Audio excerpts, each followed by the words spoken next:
Я у мамы инженер. Эту фразу наверняка слышали многие, а ведь сегодня она как никогда актуальна. В России отмечают День инженера. Праздник берет свое начало в 1854 году, когда в российском императорском флоте был образован корпус инженеров-механиков. В Актемском филиале ЕГСХ решили приурочить к этой дате декаду кафедры механизации сельскохозяйственного производства. Узнавала, какие мероприятия пройдут в рамках декады, Виолетта Засимова. В Актемском филиале Якутской сельхозакадемии декада кафедры механизации сельскохозяйственного производства проводится ежегодно в целях повышения престижа профессии инженера-механика сельского хозяйства.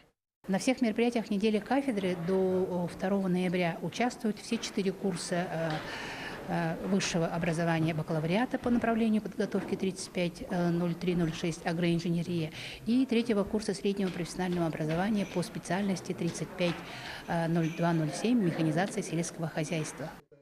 Нынче в рамках декады впервые проводятся междисциплинарные открытые занятия, такие как основы электротехники, устройство тракторов и маркировка шин, валы и оси и так далее.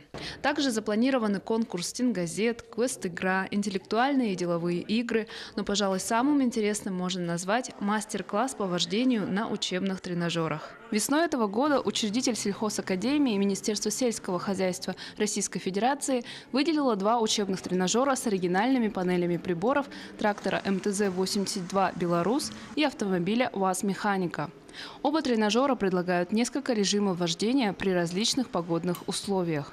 Так, город, село и поле. Ну, это, конечно, не настоящая машина, но да, схожая. Когда сидишь за компьютером, ну, там, конечно, не так же, как в реальности, но все равно чувствуешь, что вот как на тракторе едешь. Ну, там есть, например, вот в карьере ездишь, там вот тоже через грязь проезжаешь, там, ну, на полях там сено, как правильно там косить, показывает, там лучше тоже обучать всему, по городу ездить как надо. В связи с получением уникальных тренажеров на базе Актемского филиала сельхозакадемии хотят открыть автошколу. Сейчас ведутся переговоры о строительстве автодрома и трактодрома. Обучаться смогут как местные жители, так и жители близлежащих наслегов. Что касается декады, то организаторы хотят сделать ее традиционной и из года в год добавлять такие новшества, как выезд в другие учебные заведения, приглашение спикеров и новые форматы занятий и конкурсов. Виолетта Засимова, Федор Тарасов, Хангаласский улус.